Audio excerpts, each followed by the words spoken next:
तो ये है एपिसोड 4 और इसके अंदर मैं बात करने वाला हूँ व्हीकल एनिमेशन के बारे में। तो पिछले वीडियो में हम लोगों ने कैरेक्टर्स के बारे में बात की थी, लेकिन इस वीडियो में हम लोग व्हीकल को एनिमेट करेंगे, व्हीकल के मॉडल को क्रिएट करेंगे और प्रॉपरली जो उसका मूविंग मैकेनिज्म है वो भी मैं आप लोग को क्रिएट करके दिखाने वाला हूँ। क्योंकि स्केच फैब से कोई भी व्हीकल उठा के उसको एनिमेट कर लेना, उसको ड्राइव या फिर मूव करा लेना बहुत आसान है, लेकिन अगर आप लोग खुद का व्हीकल बना के या फिर एआई से जनरेट करा के उसको मूव कराना है तो उसके लिए कुछ स्ट्रेटजीज हैं, कुछ ट्रिक्स हैं जिनको आप लोग को फॉलो करना होगा, जो मैं आप लोग को बताऊंगा, जो कि मैंने खुद से बनाया है। अपना खुद का व्हीकल बनाने के लिए सबसे पहले हमें व्हीकल का इमेज जनरेट कराना होगा और उसका 3D मॉडल जनरेट करना होगा। लेकिन इस बार हमें जो व्हीकल के मॉडल्स हैं उनको दो पार्ट्स में डिवाइड करना है। एक होगा व्हीकल खुद विदाउट व्हील्स और एक होगा व्हील्स सेपरेटली। तो इन दोनों के सबसे पहले हमें इमेजेस को जनरेट कराना है। तो इमेज को जनरेट कराने के लिए मैं एज ऑलवेज फ्लो एआई का ही इस्तेमाल करने वाला हूँ। तो फ्लो एआई को ओपन करना है और नीचे प्रॉम्प्ट में आप लोगों को एक प्रॉम्प्ट लिखना है। फॉर एग्जाम्पल मैं लिख रहा हूँ a simple auto rickshaw 3D animated white background. फिर आप लोग को इमेज का मॉडल और रेशियो सेलेक्ट करना है। मैं यहाँ पे 1:1 सेलेक्ट करके एंटर कर रहा हूँ। अब मैं थोड़ी देर वेट करूंगा। अब इसके बाद में आप लोग देख सकते हो ऑटो रिक्शा के कई सारे यहाँ पे 3D मॉडल्स जनरेट हो चुके हैं। तो अभी मुझे उतने अच्छे नहीं मिले तो मैं दोबारा से वही प्रॉम्प्ट को एंटर करूंगा। ये कर दिया प्रॉम्प्ट एंटर और एडिशनल में कार्टूनिश वर्ड ऐड करूंगा, कॉमा और फिर एंटर। अब हमें थोड़ी देर वेट करना है और यहाँ पे ये हमारे इमेजेस जनरेट हो गए। तो इसमें जो ये वाला इमेज है सबसे फर्स्ट में वो मुझे ज़्यादा पसंद आया तो मैं उसको सेलेक्ट करूँगा और इसके अंदर एडिशनल प्रॉम्प्ट मुझे ऐड करना है रिमूव द मैन।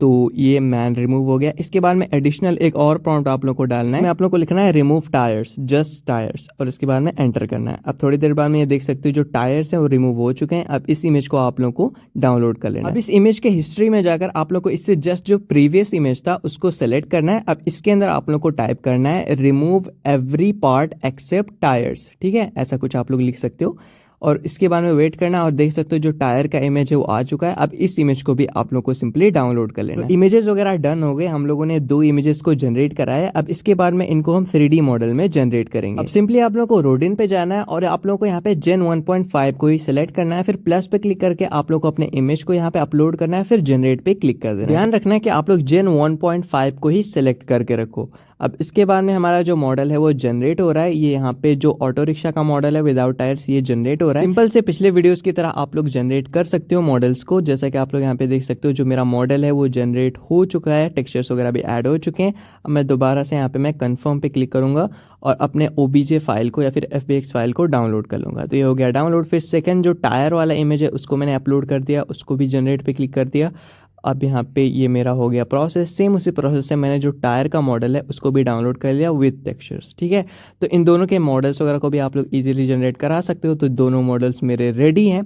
अब इनको हमें इंपोर्ट करना है अपने प्रिज्मा 3D में। So let's start animating. Prisma 3D के अंदर आप लोग को अपने ऑटो वाले मॉडल को इंपोर्ट करना है और इसके अंदर टेक्सचर्स वगैरह ऐड कर देने। फिर इसके बाद में जो व्हील्स वाला मॉडल है उसको भी इंपोर्ट कर लेना है। ठीक है, अब इसका साइज बहुत ज्यादा बड़ा होगा। तो सबसे पहले हम इसके साइज को छोटा करेंगे। तो मैं यहाँ पे स्केल्स पे जाता हूँ और इसके साइज को 0.18 कर देता हूँ। ठीक है, फिर इसके अंदर हमें टेक्सचर्स वगैरह ऐड करने हैं जो कि मैंने ऐड कर दिए।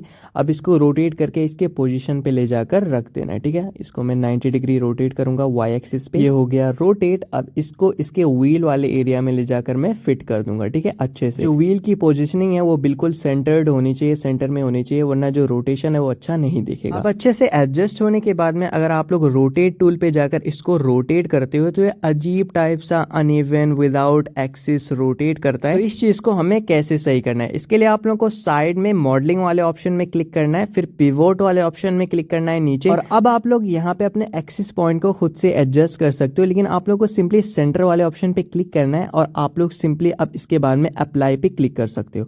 अब इसके बाद में अगर आप लोग अपने रोटेट टूल से इसको रोटेट करोगे तो आप लोग देख सकते हो अच्छे से अपने एक्सिस पे ये रोटेट हो रहा है। अब सिंपल से आप लोगों को क्या करना है, इसको कॉपी करते हुए सेकंड साइड पे भी सेम उसी तरीके से अपोजिट साइड में लगा देना है और फ्रंट पे भी अच्छे से एडजस्ट कर देना है। तीनों जगह पे हमें व्हील्स को सेट कर देना है क्योंकि मेरा ऑटो रिक्शा है। इसके बाद में हमें 3 डॉट पे क्लिक करना है और नीचे जो बेस लाइन है जिसके अंदर तीनों व्हील्स हैं उसको रीनेम करके व्हील्स कर देना है। फिर जो ऊपर वाला बेस फोल्डर है जो कि ऑटो का फोल्डर है उसको भी रीनेम करके ऑटो कर देना है। ठीक है, अब इन दोनों को सिलेक्ट करके इनको ग्रुप कर देना है। अब ग्रुप करने के बाद में इस ग्रुप को नाम देना है ऑटो रिक्शा या फिर कुछ भी आप लोग अपने हिसाब से नाम दे सकते हो, जैसा भी आप लोगों का व्हीकल है। इसके बाद में किसी एक व्हील को सिलेक्ट करना है, फिर प्लस पे क्लिक करके क्रिएट एनिमेशन पे क्लिक करना है और इसको स्लाइड करके जितना लंबा आप लोग को एनिमेशन चाहिए उतना आप लोग को एक्सटेंड कर लेना है। फिर स्टार्टिंग पॉइंट पे आकर की फ्रेम को लॉक करना है, फिर एंड वाले पॉइंट पे जाकर की फ्रेम को लॉक करना है और अपने व्हील को रोटेट करना है जितना आप लोग को ठीक लगे। मैं 6 टाइम्स रोटेट कर रहा हूँ, ठीक है, ये रहा 6 टाइम। दोनों की फ्रेम सेट हैं, ये मेरा एनिमेट हो चुका है और आप लोग को मैं यहाँ पे एनिमेशन दिखा देता हूँ। ये देख सकते हो एनिमेशन प्रॉपरली रेडी है, जो व्हील एनिमेशन है। अब सेम इसी तरीके से आप लोग को बाकी के जो भी व्हील्स हैं उन दोनों व्हील्स को भी आप लोग को सेम इसी तरीके से एनिमेट कर लेना है की फ्रेम्स वगैरह का इस्तेमाल करके। एनिमेट करने के बाद में आप लोग देखोगे कि ये देख सकते हो तीनों जो व्हील्स हैं वो अच्छे से मूव हो रहे हैं एक ही डायरेक्शन में। अब आप लोग को जो मेन ऑटो रिक्शा वाला ग्रुप वाला फोल्डर है उसको सेलेक्ट करके उसको भी आगे की ओर मूव करते हुए एनिमेट कर लेना है। अब आप लोग देख सकते हो जो व्हीकल एनिमेशन है हमारा रेडी है, अच्छे से जो भी व्हील्स वगैरह है मूव हो रहे हैं और अच्छे से व्हीकल भी मूव हो रहा है। मतलब एकदम प्रॉपर जो एनिमेशन एक व्हीकल में होना चाहिए वो टोटली यहाँ पे आ चुका है और हम लोग इसको यूज कर सकते हैं अपने एनिमेशन पे। सेम इस तरीके से अगर आप लोग का कोई और व्हीकल है, कोई 4 व्हीलर है, तो आप लोग सेम इसी तरीके से इसी प्रोसेस से आप लोग उसको भी एनिमेट करा सकते हो। तो बस यार इस वीडियो में इतना ही। अब नेक्स्ट वीडियो में हम लोग बात करने वाले हैं कैरेक्टर्स को रिग और उनको एनिमेट करने के बारे में।